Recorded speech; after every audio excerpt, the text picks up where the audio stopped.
47절부터 50절 한 절씩 교독하시겠습니다. 너는 제사장 아론의 아들 엘르아사를 명하여 붙는 불 가운데서 향로를 취하여다가 그 불을 타초에 쏟으라. 그 향로는 거룩합니다. 사람들은 범죄하여 그 생명을 스스로 해하였거니와 그들이 향로를 여호와 앞에 드렸으므로 그 향로가 거룩하게 되었나니 그 향로를 쳐서 제단을 씌는 편체를 만들라. 이스라엘 자손에게 표가 되리라 하시니라. 제사장 엘르아살이 불탄 자들에 드렸던 돛 향로를 취하여 쳐서 제단을 쌓아서 이스라엘 자손의 기념물이 되게 하였으니 이는 아론 자손이 아닌 레위는 여호와 앞에 분향하러 가까이 오지 못하게 함이며 또 고라와 그 무리와 같이 되지 않게 하기 위함이라. 여호와께서 모세로 그에게 명하신 대로 하였더라. 이튿날 이스라엘 자손이 온 회중이 모세와 아론을 원망하여 가로되 너희가 여호와의 백성을 죽였도다 하고 회중이 모여 모세와 아론을 칠 때에 회막을 바라본즉 구름이 회막을 덮었고 여호와의 영광이 나타났더라. 모세와 아론이 회막 앞에 이르매 여호와께서 모세에게 일러 가라사대 너희는 이 회중에게서 떠나라. 내가 순식간에 그들을 멸하려 하노라 하시매 그 두 사람이 엎드리니라. 이에 모세가 아론에게 이르되 너는 향로를 취하고 단의 불을 그것에 담고 그 위에 향을 두어 가지고 급히 회중에게로 가서 그들을 위하여 속죄하라. 여호와께서 진노하셨으므로 연병이 시작되었음이니라.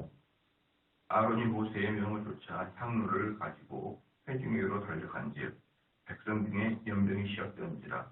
이에 백성을 위하여 속죄하고 죽은 자와 산 자 사이에 섰을 때에 연병이 그치니라.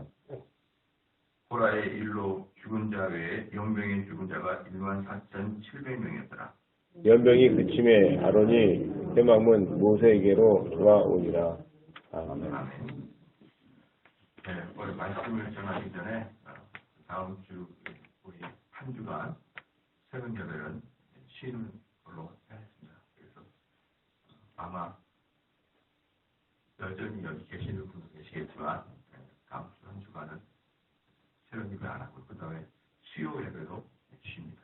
여러분들이 좀 참고 오시길 바랍니다. 37절에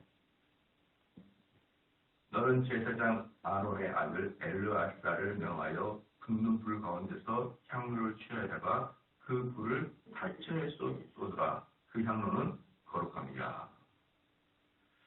그러니까 지금 여기 250명이 그 아론과 모세를 대항했잖아요. 근데 그 250명은 다 족장들이거든요. 족장. 그래서 각 그 상당히 높은 지위에 있는 사람들, 똑똑한 사람들. 네, 그들이 다 인당 하나씩 향로를 취했습니다. 향로를 취했어요. 근데 그 향로는 여호와께 드려진 거룩한 향로였습니다. 거룩한 향로였는데 그러기 때문에 거룩한 향로는 하나님의 것이기 때문에 그것을 다시 회수하였다. 그겁니다. 그래서 불 가운데서 향로를 취하였다가 명하여 불 가운데서 향로를 취하였다가 그 향로를 다시 다 거뒀다 이 말입니다. 다 거뒀다. 그 다음에 그 불을 타초에 쏟으니라. 근데 그 불은 가짜거든요. 그 불은 하나님께 저주받은 불이고 그 불은 하나님으로부터 내려오는 정식 불이 아니기 때문에 그건 다른 타초에다 쏟아버리고 다른 데에 쏟아버리고 그 향로는 하나님께 드려졌던 거룩한 거기 때문에 다시 수고하였다. 38절에 사람들은 범죄하여 그 생명을 스스로 해하였거니와 그들이 향로를 여호와 앞에 드렸으므로 그 향로가 거룩하게 되었나니 그 향로를 쳐서 제단을 쌓는 편처를 만들라. 이스라엘 자손에게 표가 되리라. 그럼 그 향로를 전부 다 이제 가져오고. 그러니까 이제 아마도 향로의 재질이 비슷한 게 아닌가 생각했어요.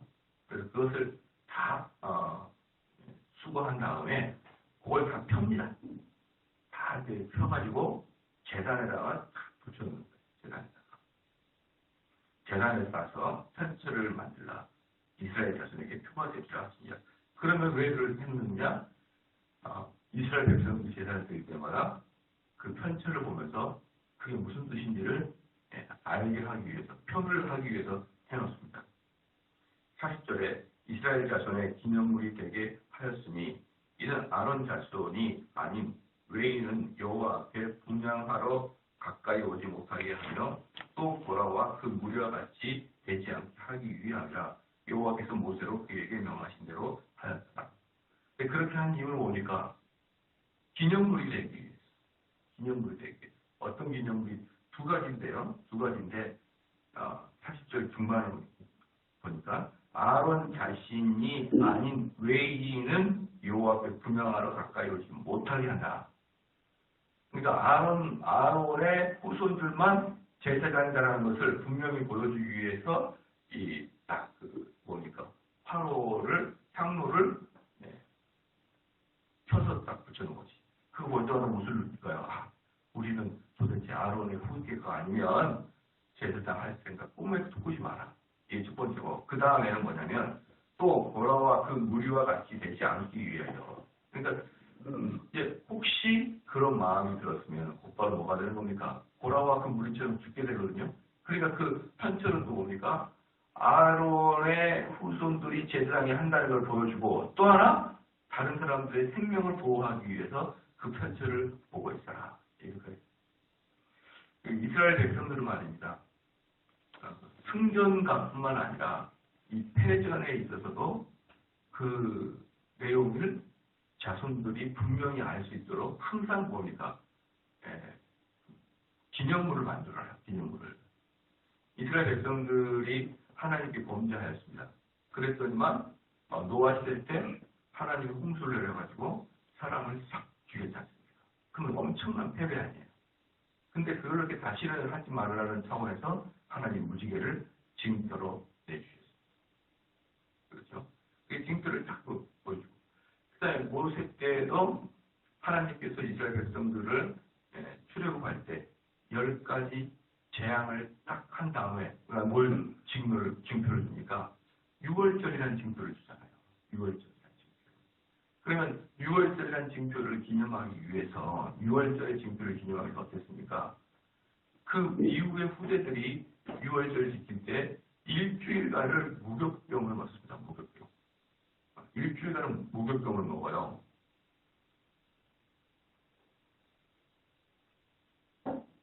이 무교병을 먹는다는 것은 뭐냐면, 여러분이 그 빵 중에 그 효소가 들어가지 않는 빵, 어떤 빵입니까? 가래떡 같은 거 있잖아요. 그건 많은 성도들이 가래떡을 또 좋아하는 분도 계시는데, 저는 가래떡 진짜 별로 안 먹고 싶거든요. 떡국 이렇게 길게 해가지고 구워가지고 먹으면 맛있다는데 저는 안 맛있어요, 그게. 근데 사람들은 또 그걸 먹는 거 참 신기하다, 이제 그렇게 하는데. 근데 그걸 일주일 동안 먹는 거예요. 이스라엘 사람들도 힘든 거죠. 무교병을 일주일 동안 먹는 거예요. 근데 그렇게 먹는 이유가 뭐겠습니까? 하나님이 우리를 은혜로 말미암아 피로, 어린 양의 피로 문설주를 발라서 패스 오버한 그 집마다 그냥 성령께서 지나가셨잖아요. 문설주에 피가 없는 사람들은 다 죽었고, 그래서 하나님이 우리를 출애굽시켜줬을 때 온전히 은혜로, 근데 그 은혜인데 무슨 은혜로? 어린 양의 피를 바른 집은 죽이지 않는 그 은혜로 우리를 구원하셨다. 이것을 증거하고 이것을 기념하기 위해서 6월절을 한 거예요. 그러면서 거기에 일주일간은 무교병을 먹는 것입니다. 제가 어떤 그 무슬림을 보니까 이번 주에 가서 우리 좀 고기를 먹고 싶다 이렇게 이제 이야기를 하면, 무슬림들 가끔 이번 주는 고기를 먹는 날이 아닙니다. 만주간이 아니에요. 무슨 걔네들 우리로 말하면은 고난주간 그런 게 있거든요. 그런 게 있으면은 걔네들이 일체 먹질 않아요. 그래서 참 지나치게 형식적이다 이런 느낌도 들지만, 때로는 우리 개신교 사람들은 너무 무개념하지 않느냐, 하나님이 주신 이런 기념에 대해서 너무 무개념하지 않느냐라는 생각이 들거든요. 물론 우리는 날과 달을 지키지 않지만, 그럼에도 불구하고 우리는 때로는 기념비 되는 것을 기억할 필요는 있는 거예요. 그 서양 그 교회하고 이제 좀 다르게 뭐냐면 서양 교회는요 그 교회 안에 그 교회에서 현격하게 공을 세우신 분의 그 메모리가 이렇게 있어요. 그 메모리가 이렇게 만약에 도서관은 뭐 누구 기념 도서관 이렇게 했고 이 중예배실은 예컨대 무슨 홍길동 기념예배실 이런 식으로 그걸 기념해 주거든요. 그 교회에서 현격하게 공을 했던 목사님이나 장로님들을 또는 순교자들을 기념하는 것도 있어요. 그렇게. 근데 우리는 어때요? 그랬다가는 아주 큰일 나요. 우리는 아주 큰일 날 것 같아요. 그런데 사실 서양이나 특별히 이제 유대인 사람들은 과거를 기념하거나 과거 역사 자료를 모으는 것에서 천재적입니다. 그들은요 대단히 천재적입니다.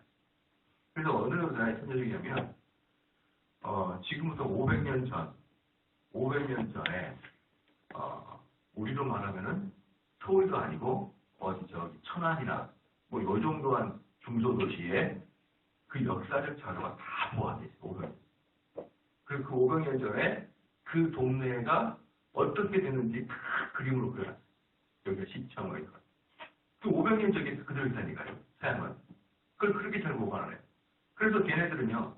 이번에 저희들 또 그 뭡니까 그 독일을 여행 갔는데 어떤 지역을 갔는데 얼마나 아름다운 지역인데 2차 세계대전 때 제일 폭탄을 많이 두고 맞아가지고 흔적도 없이 사라졌어요.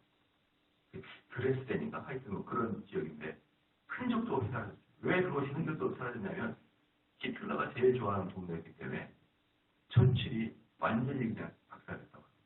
근데 그걸 박살을 내기 전에 거기를 연합군들도 폭탄을 던지지 맙시다. 너무 아름다운 동네니까. 그러니까 처칠도 계속 고민하다가 그래도 히틀러가 좋아하는 곳이니까 흔적도 없애버려 이렇게 해서 흔적도 없었대요. 그리고 나서 똑같이 완전 똑같이 2차 세계대전이 끝나고 이제 하자 그 독일 사람들은 그 지역을 똑같이 다시 만들었어요. 왜? 뭐가 있으니까? 설계도가 있으니까.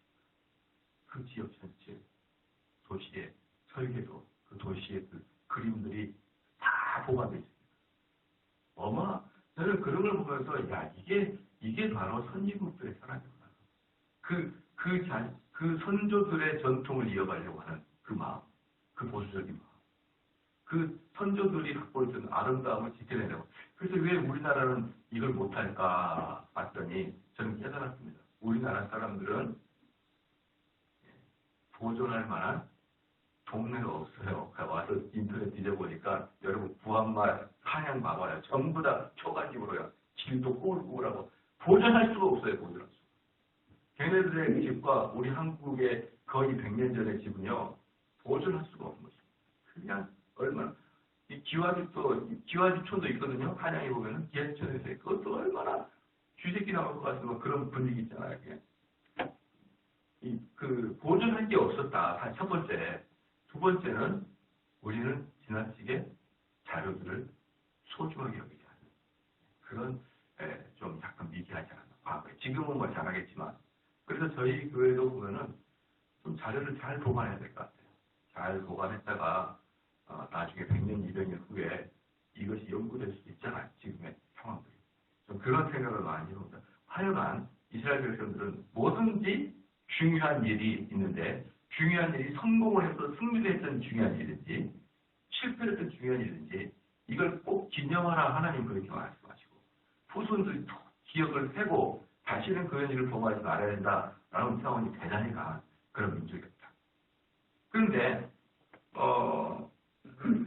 이제 41절에 보면은 이 39절에 보고 있어요. 39절에 제사장 엘르아살이 불탄 자들이 드러냈던 노창을 위하여 쳐서 제단을 따서. 근데 제사장 누가 있냐면 대제사장 아론이 한 게 아니라 엘르아살이 합니다. 왜냐하면 아론이 이 일을 하기가 어려운 이유가 뭐냐? 향로를 가져오려면 향로를 누가 들고 있나요? 죽은 시체가 들고 있잖아요.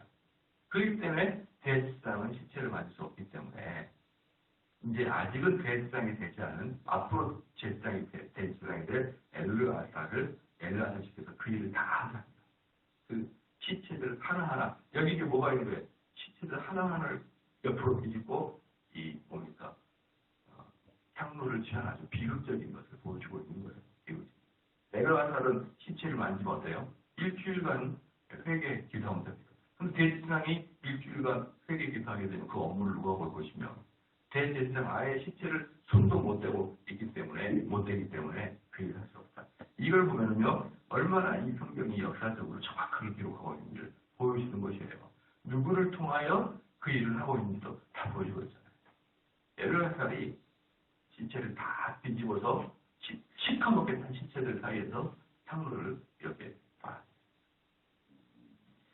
이제 그러면서 이제 40일 지나고 제가 이제 이 설교를 민수기를 보면서 지난번에 계속 말씀했지만 이렇게 인간들이 사악하냐 이렇게 했는데 41절 하고 있죠. 이튿날입니다. 이튿날. 이 이튿날이 뭘까요? 불로 250명이 죽고는 다음에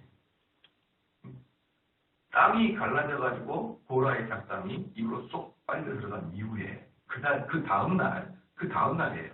어떻게 되느냐? 이스라엘 자손의 온 회중이 모세의 화를 원망한. 도무지 이게 인간이라는 게 뭔가 싶어요. 원망하여 가로되 너희가 여호와의 백성을 죽였도다. 그래서 보십시오. 이 이스라엘 자손의 온 회중이 뭡니까? 200만 명이 아니라고 했죠. 계속적으로 이 온 회중은 그 고라의 작당을 말하는 거예요. 다단에 동조했던 그 작당들이, 일당들이 어땠습니까? 하나님께서 은혜를 주셨죠. 여기에서 너희들 잊지 말고 빠져가라. 죽고 싶지 않은 자들은 나가라. 일단 경고해줬지 않습니까? 그런데 사람들이 상당히 많이, 엄청나게 많이 두려워서 빠져나갑니다. 그래서 격에 있던 사람들을 겨우 고라의 작당과 그 다음에 250명만 불타고 죽었어요. 나머지들은 그 온 회중이라고 말할 만큼 엄청난 사람을 얻었습니까? 회개하고 도망갔단 말입니다. 그 자리에 없었기 때문에 불타 죽지 않았잖아요. 근데 그들이 누굴까요? 그들이 고라와 다단과 이 사람들의 친인척이거나 같은 그 족장 계열들 속에 있었던 사람들이 아니에요. 그렇죠? 루벤 지파의 사람들. 다 멀리서 오는 4분의 8손들. 그러지 않습니까? 그래서 보면은 교회에서 시골 교회들 보면요. 시골 교회들 보면은 저는 요즘에 느끼는 게 뭐냐 그러면 참 한국 교회가 어렵다라는 생각이 드는 이유가 우리 목회자 사이에 이런 얘기가 있어요. 시골 교회 가게 되면은 한 100년 된 교회가 있다. 100년 된의 특징이 뭐냐면 할아버지는 은퇴 장로, 아버지는 이제 한 60세 후반이나 70세 되기 직전에 노인 장로님이고 아들은 새로운 신창 장로, 3대가 장로들이 있어요. 그 집에, 그 100년 된 교회가 3대가 얼마든지 그럴 수 있잖아요. 이 라인들 아주 죽입니다. 아주 사람을 죽여놔요. 이 3대 라인이 있는 장로님 계열에는요, 아주 그냥 목사를 작은 밟아놓습니다. 한 100년 된 교회가 있다 그러면 100년 된 구렁이가 있다. 우리 이렇게 표현해요. 보통 특별히 시골 교회 여러분들 절대로 오해하지 말 것이 뭐냐면 서울은 강팍하고 시골은 순진하다. 그런 생각을 머리에서 빡빡 지워버리세요. 시골이 훨씬 더 강팍합니다, 여러분. 시골이. 사람들은 자기가 지금 장시간 시골 생활을 안 하니까 어릴 때 시골에서 느꼈던 즐거운 마음만 있죠. 여러분, 서울 다 챙기치고 귀농한다고 한번 시골 가보세요. 사람들이 여러분을 아주 그냥 잘근잘근 막 힘을 빼놓을 거예요. 그분들은 여러분들을 겸손하게 만드는 전문가란 말이에요. 시골 분들이. 대대로 이어서 하면서 그냥 쑥덕거리고 그러면서 여러분 정신 못 차립니다. 정신 못 차려요. 옛 말에 이런 말이 있어요. 말은 어디로? 제주도로. 사람은 한양으로. 사람이 많은 곳에 살아야 돼요. 사자는 초원에서 사자가 많은 곳에 살아야 되듯이 사자가 도시에 살면 이상하잖아요. 사람은 자연과 함께 사는 게 아니라 사람은 문명과 함께 살아야 됩니다. 여러분 그걸 분명히 아십시오. 여러분 마음속에 시골 같이 하고 싶은 생각이 있을 거예요. 그런데 그것은요 별로 올바른 생각이 아니에요. 사람은 한양에 살아야 되고 사람은 문명이 갖춰지고 살아야 되고 사람은 이미 사람이 살 수 있도록 환경이 조성되고 사는 게 가장 좋습니다. 여러분 여기 신도시기 때문에 여러분 거의 집에서 바퀴벌레 못 보죠. 그런데 한 20년 되면은 바퀴벌레가 나타나가지고 징그럽잖아요. 시골은 지네가 나와요. 지네가. 이만한 지네 말이에요. 깜짝깜짝 놀랍니다. 바퀴벌레는 귀엽습니다. 여러분 밤에 여기 키우면 나방이거든. 시골에 나가면 박쥐만 해요. 박쥐. 이런 것들이 나가면 푸석푸석 풀어갑니다.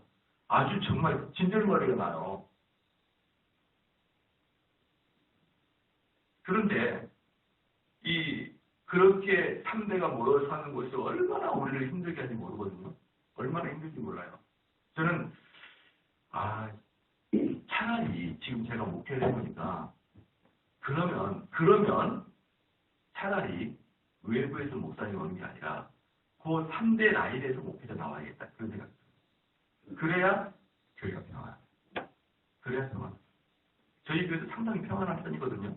왜냐하면 저희 교회는 그런 노론 귀족 같은 곳이 제가 출신이 사람들이 저를 공격하지 않는 거예요. 만약에 제가 외부에서 왔으면 분명히 공격을 당했을 겁니다. 저는 그걸 알아요. 외부에서 오면은요 버텨내기 힘듭니다.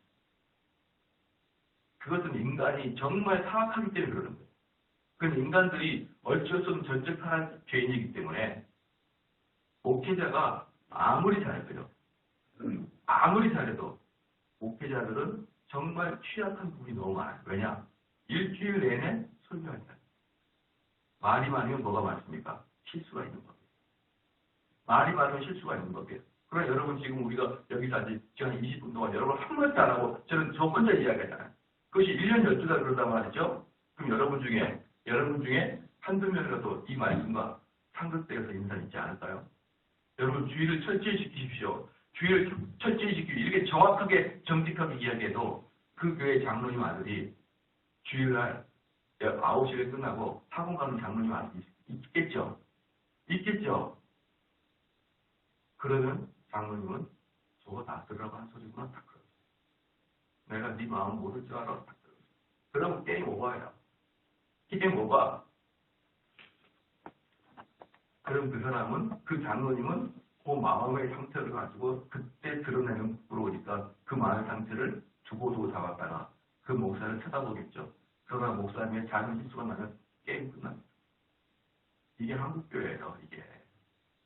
그래서 차라리 그 교회 핵심 멤버들 가정에서 그 목사가 나오는 게 그나마 교회가 풍기풍난을 겪지 않을 방법 중에 하나가 아니겠느냐라고 생각할 정도로 한국교회는 손쓸 수 없을 만큼 사랑해요. 한국교회는 어떻게 해볼 도리가 없을 만큼 그 오래된 교회에 3대째 아니면 2대째 장로님 그리고 한 90 먹은 그 은퇴 장로님들이 이 고집이 얼마나 센지 저 정말 저는 목사 안 되겠어. 그럼 그 아들 친구 장로님들이 그 손자 장로들이 손자 친구 안수집사들이 들고 일어나는 것입니다. 이게 어떻게 이것이 회복돼야 될지 저는 참 고민이고요. 제가 이런 것들이 보이는 이유가 어릴 때부터 교회에서 제가 다 지켜보고 그리고 수많은 장로님들을 수많은 목사님을 제가 알고 있기 때문에 다 속속들이 보이는 거예요. 우리 메커니즘이 보이는 것입니다. 그럴 때 이들이 얼마나 고집이 세냐 그러면요. 얼마나 강팍하냐 그러면 41절에 이튿날 이스라엘 자손은 온 회중이 모세와를 오명하여 가로되 너희가 여호와의 백성을 죽였도다. 뭡니까? 자기들이 그나마 모세와 아론을 살려줬잖아요. 근데 딱 나와서는 뭐라고 하냐면 일간 친척들이 모세와 아론을 보고 뭐라고 하냐. 너희가 재미가 뭐냐면 너희가 여호와의 백성을 죽였다. 이게 뭐냐? 모세와 아론은 여호와의 백성이 아니라는 거죠. 엄청나죠. 이런 확실한 하나님의 진노를 봄에도 불구하고 자기는 죄 없고 자기들은 여호와가 그리고 자기들은 잘할 것이고 제 상대는 못한 것입니다. 그 사람들이 이제 교통사고를 나잖아요. 교통사고를 나면 접촉사고를 냅니다. 그러면 재밌는 게 뭐냐면 탁 문을 내리면 둘 다 똑같이 얘기합니다. 둘 다 똑같이. 나는 직진하고 있는데 당신 좋았다. 나는 직진하고 있는데 당신 좋았다. 지난번에 한 번은 토요일날 바빠가지고 가는데 앞에 차가 막 지그재그 왔다 갔다 해. 보니까 그 차가 아마 저도 토요일날 그때 결혼식장 갈 때였거든요. 얼마 전에 토요일날 제가 분열장 떼고 결혼식장 갈 때였어요. 근데 그 앞에 차도 아마 결혼식 가는 것 같아요. 그러니까 막 큰만 가는 것 같은데 딱 보니까 한 70대 정도 되는 할머니가 운전하고 있어요. 아, 저분이 위험하다. 저렇게 나이 드신 그것도 할머니가 운전하고 저렇게 분명히 사고 나겠는데 젊은 애들이야 막 칼치기처럼 들어가면 되는데 나이 드신 할머니가 그러니까 위험하다. 그 위험이 내 뒷바퀴 닦이는 거예요. 얼마나 당황스러운지. 근데 그 안에 딱 내더니 나는 직진했는데 그러는 거예요. 직진했는데. 근데 그분이 빼도 박도 못하게 제 뒷부분을 탁 쳤거든요. 그러니까 거기서 끝났지. 만약에 옆에 딱 들어있어. 끝까지 자기가 직진했다. 무슨 말이냐면요. 모든 사람은 자기가 딱 정도로 가고 있다고 생각해요. 거의 대부분. 근데 그걸 객관적으로 항공 사진에 찍거나 객관적 CCTV 보이면 잘못이 보이는 거예요. 무슨 말이냐면 사람은요. 자기 잘못이 안 보입니다. 여기서 그 전날 자기들의 족장들이 250명이 한꺼번에 죽은 걸 보고 우리는 하나님 편이야. 하나님 편이야. 이렇게 얘기합니다. 그리고 모세와 아론 너희들이 정치적으로 죽겠다는 거예요. 정치적으로. 이건 하나님이 그들을 벌 주는 게 아니고 너희들의 정권을 유지하기 위해서 반란하는 사람 죽였지 않냐? 이렇게 얘기합니다. 여러분 제 이거 어제 나는 설교 준비하다가 나 설교 안 해. 나 이거 설교 안 할 거야. 내 기분 나빠서. 이렇게까지 사람이 강팍할 수가 있습니다. 여러분. 이렇게까지. 42절에 회중이 모여 모세와 아론을 칠 때에 여기서 칠 때는 뭐냐면 진짜 구타할 때가 아니고 또 데모했다 이 뜻이에요. 또다시 스트라이크를 일으켰다. 칠 때에 직접 구타했다 그건 아니에요. 칠 때에 회막을 바라본 즉 구름이 회막을 덮었고 여호와의 영광이었다. 원래 어떻습니까? 광야에는 이 구름 기둥이 항상 떠 있었습니다. 항상 떠 있었는데 그 구름이 회막에 가득 내려왔어요. 완전 쫙 내려온 겁니다. 그래서 회막 속이 어떻게 됐어요? 전체가 구름이 덮여있죠. 지금 이것은 뭘 의미합니까? 여호와의 임재를 나타내고 있습니다. 그것을 갖다가 32절 마지막에 여호와의 영광이 나타났다. 이렇게 얘기하거든요. 그러면 여러분 생각해 보시다. 구름 기둥과 불 기둥이 놀라운 게 뭐냐면 단수예요. 단수.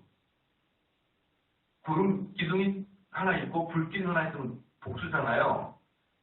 근데 이게 단수입니다. 그럼 어떤 상태일까요?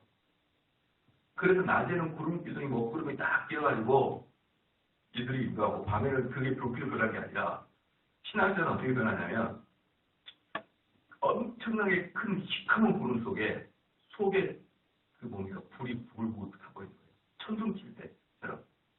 그럼 그게 낮에는 잘 보이지 않기 때문에 그냥 구름처럼 보이고 밤에는 그 자체가 불처럼 보이는 거예요. 불처럼. 그래서 그 구름을 단수로 표현하고 있습니다. 근데 이게 무슨 뜻이냐 그러면 그 자연 세계에서 보면요. 우리 한국을 잘 보지 못하죠. 엄청나게 큰 구름에 속에 천둥 번개가 불불불 끓고 있는 그런 걸 보면 되거든요. 그거 직접 보면요. 여러분 소스라치게 놀라요. 소스라치게. 어마어마하게 큰 구름. 근데 그 구름이 뭡니까?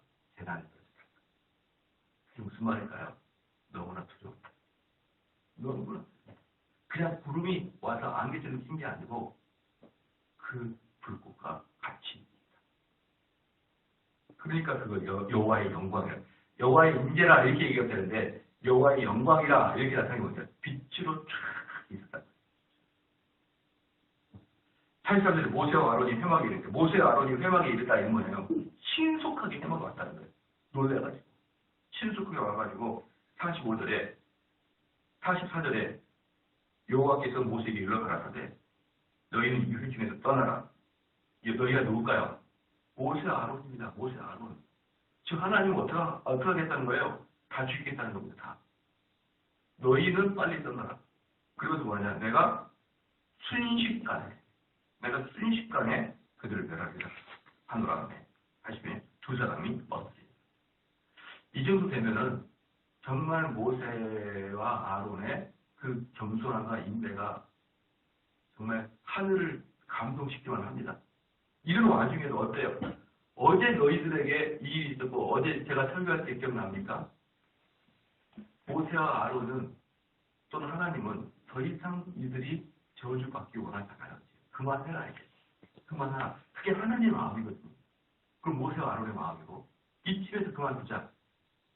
근데 그노예도 가족들이 그 이튿날 또다시 이것은 하나님이 저주를 준 게 아니다. 왜?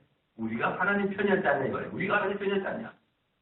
이것은 정치적인 사명이지 신의 개입이 아니야. 이렇게 얘기해요. 분명히 모세가 원했습니다. 이 내 연설이 끝나자마자 하나님이 입을 쩍 열어서 다 빠뜨릴 것이다. 이것이 지금까지 한 번도 없은 그런 죽음이었을 것이다. 한 번도 경험하지 못할 것이다. 왜냐? 그렇게 해야 하나님의 계획을 확인할 수 있으니까. 근데 그걸 보고서 뭐라고 합니까? 정치적인 사명이다.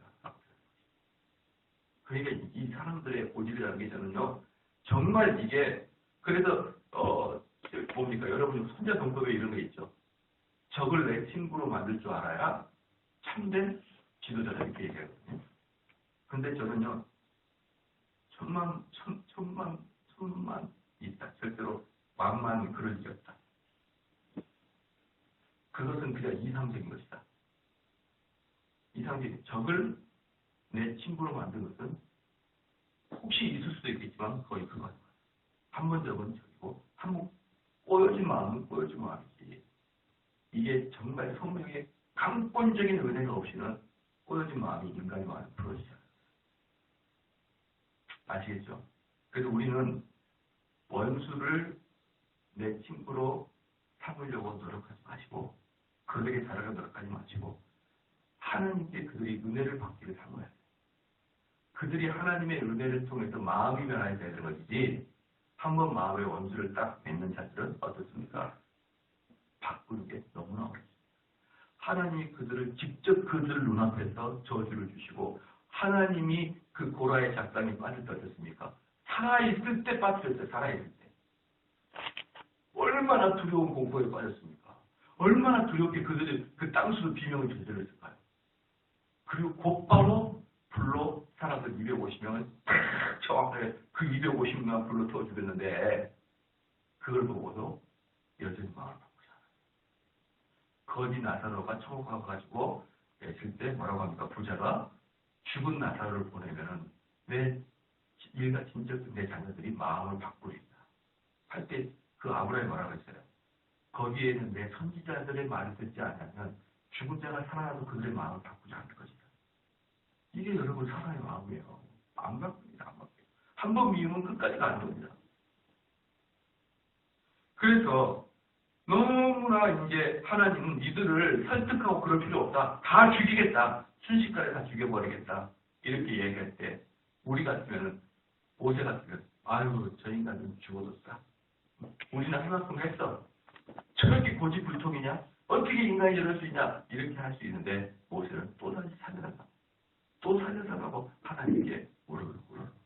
이게 모세가 얼마나 위대한 자냐라고 볼 수가 있습니다.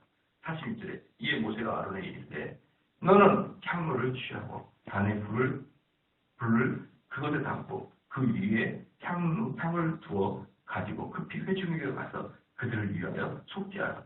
이 속죄하라 한번 해볼까요? 동그라미 속죄하라. 하나님께서 진노하셨으므로 연병이 시작되었습니다. 여기서 연병인데 그 전염병입니다. 전염병인데요. 속죄는 원래 무엇을 합니까? 속죄는 무엇을 하냐 그러면 피를 잡아야 속죄가 되는 거예요. 피를. 근데 얼마나 다급했으면 피를 잡을 수가 없어요. 그 다음에 모세는 더 이상 하나님 앞에 벼룩도 낯짝이 있죠. 벼룩도 낯짝이 있죠. 이제 뭘 가지고 이 백성들을 용서해달라고 했어요. 그 전에는 하나님이 살리는 하나님이신데 우리를 이렇게 광야에서 죽이면 됩니까? 우린 유월절 때 하나님이 우리를 애굽에서 건져서 우리를 자유 시민으로 만들어준다고 했는데 광야에서 죽이면 하나님의 이름이 욕보입니다. 이렇게 하면서 하나님의 속성을 들먹여가면서 하나님의 중복이 되어 있거든요. 근데 이제는 할 것도 없어요. 하나님한테 부끄러워가지고.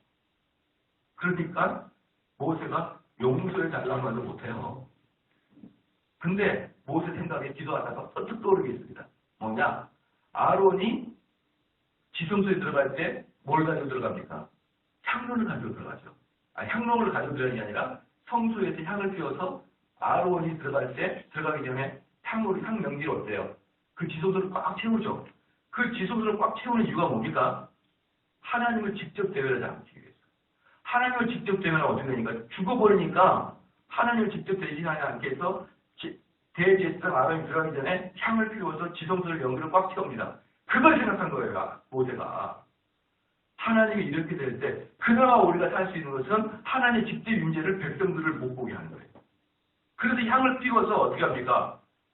하나님 앞에 간 겁니다. 뭐 하기 힘들고 피자 가서 제사 드린다고 힘들고 너무 시간이 촉박하고 그만큼 이게 지금 촉박하고 긴박하게 돌아가고 있는 상황이었거든요. 그만큼. 그러니까 이 모세는 나름대로 잔머리를 굴린 겁니다. 잔머리를 굴렸어요. 사실 이제 아론이 모세의 명하셨자 향로를 가지고 회중에 달려간즉 백성 중에 연병이 시작되었는지라 이에 백성을 위하여 속죄하고.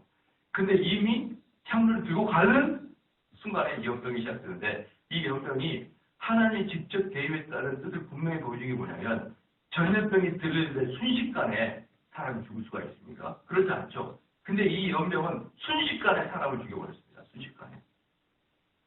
백성들을 위해 속죄하고 죽은 자와 산 자 사이에 섰을 때 연병이 그치나. 여기 뭐냐 그러면 죽은 자와 산 자 사이에 지금 아론이 섰다는 게 뭐냐면 지역이 구분되어 있다는 뜻이에요. 지역이 구분되어 있다. 즉 죽어 마땅한 자들이 있던 지역과 다른 지역 두 지역이 있었는데 그 사이에 지금 아론이 섰다는 거예요. 그래서 연병이 그 아론을 넘어서지 못하고 그 앞에 쓰러졌다는 것입니다. 이게 뭐냐? 여전히 고라의 작당들은 자기들끼리 모여서 있었다는 거예요. 어저께 말씀드렸던 그 불이 인재하는 그곳에 빠져나왔지만 여전히 자기들만의 진을 치고 자기들만의 딱 결속을 하고 있었다는 겁니다. 자기들만의. 그게 무슨 말이에요? 여전히 회개하지 않고 그들끼리 결속하고 있었다는 겁니다. 그래서 그 아론이 그 가운데 서가지고 향을 뿌리면서 하나님께 회개하자. 이것이 더 이상 그 경계선을 넘어오지 못하고 그 앞에 서졌다. 만약에 아론이 여기서 그 경계선을 서 있지 않으면 아마 그 저주는 들어왔을 거예요. 지금. 그러니까 이게 48절에 죽은 자와 산 자에 섰을 때에 연병이 그치니라. 49절에 고라의 일로 죽은 자 외에 연병에 죽은 자가 얼마요? 14,000명이 한 번에 죽습니다. 한 번. 200만 명 중에 14,000명이면요. 우리나라로 말하면 우리나라 5천만 명이거든요. 우리나라로 말하면 약 30만 명이 하루만 죽어요. 30만 명. 그러니까 200만 명 중에 제가 지난번에 말씀드렸어요. 120만 명이 광야에 죽는다 했잖아요. 이런 식으로 죽어나가기 시작하는 거예요. 그러니까 이 백성들은요. 그때 20년 이상의 백성들은 정말 착했었는데 20세 이상의 사람을 다 죽이는 게 아니고 20세 미만 애들도 죽어 마땅한데 하나님 은혜로 그들을 살려준 거예요. 그리고 나머지는 다 죽어 마땅한 그런 강박한 신념을 가지고 있다고 하십니까? 근데 그게 누구의 중보를 통해서? 아론의 중보를 통해서 나머지 백성은 은혜로 살아날 거예요. 그 고라의 작당하에 있던 14,000명은 4,700명은 거기서 죽었지만 아론의 중재 역할을 통해서 나머지 백성을 산 겁니다. 그러면 우리 누구 때문에 사는 거예요? 예수 그리스도의 중보 때문에 사는 것이죠. 우리는 이 이스라엘 백성들처럼 정말 여러분이나 저라면요 죽음 마땅합니다. 하나님 보시기에 민수기만 봐도 이렇게 열받는데 우리는 얼마나 많이 이 민수기에 나와 있는 이 고라의 작당들 애들처럼 또 죄를 짓고 또 죄 짓고 다른 사람과 나와 싸울 때 항상 내가 옳고 항상 제가 부족하다. 지난번에 말씀드렸지만 저는 며느리하고 시어머니하고 상담을 안 해요. 상담. 시어머니하고 상담하면 며느리가 아주 죽일 것이고, 며느리랑 상담하면 뭐 이런 시어머니가 있어요. 이래요. 저는 그래서 이제 상담, 이 며느리하고 시어머니 사이에 상담 안 합니다. 그냥 둘 다 죽으자예요. 둘 다 죽으자. 여러분, 이게 인간의 강팍합니다. 우리는요, 뭐 우리가 하나님께 의로운 것을 생각하지 안할 뿐더러 얼마나 하나님의 속을 쉽게 말해 지방 언어로 복찬 것을 하는지, 복찬 것을 우리가 하는지를 생각해 보란 말입니다. 하나님 앞에. 그 우리가 하나님 앞에 뭘 떳떳하게 하나님 쓸 수가 있어요. 그냥 살려달라. 그냥 우리 주님이 그 중보자의 역할로 그냥 우리가 덤으로 사는 인생이구나. 그걸 깨달아요. 이제 우리가 추석이 다가오죠. 이제 한 주간 우리가 추석 때문에 못 보는데, 여러분 가족들 들어가면 또 가족끼리 가가지고 싸우지 마세요. 며느리 오랜만에 내가 손 한번 봐. 시누이 있어요? 여기 시누이? 네, 며느리네. 요거 좀 오랜만에 손 한번 봐야겠다. 이래가지고 무슨 명절날을 전투의 전야로 삼고. 시어머니 있으니까 시어머니는 좀 시누이들한테, 자기 딸한테 며느리 흥정 보지 마세요. 그러면 어때요? 그 시누이는 더 흥분하게 돼요. 좀 며느리는 또 자기 하나 좀 열심히 얼굴에 기쁨이 없어도 좀 웃어주고, 좀 기쁘게 해서 그 명절 2박 2박 3일 3박 4일 좀 기쁘게 보내게 돼요. 울고 이렇게 하면 딱 또 이렇게 하면 안 돼요. 그래서 시아버지가 하도 겁나 며느리한테 좀 쉬어라 이러고 안 돼요. 뭐 하는 것뿐입니다. 다. 싶은 거예요. 둘 다 그냥 우석이 데리고 와가지고 한국행이 하고 싶은데 모세와 같은지라 이 사람들 좀 회개하게 해주십시오. 이런 마음을 있으면 이러고 안 되고, 시누이가 막 이러고 안 되고, 시어머니는 우석에 가시, 시누이 우석에 가시면 넣는 경우가 없고. 그러니까 그러면은 수많은 경우에 그거 아시죠? 명절만 하고 지나면 이혼율이 30%가 늘어나요. 명절만 지나면. 이게 한국에 여러분 일주일 동안 이런 마음 다 이기시고 가지고 오랜만에 가족들이 모였을 때 기쁘게 여러분이 할 수 있는 한도 내에서 헌신하고 오시기를 바랍니다. 기도하겠습니다.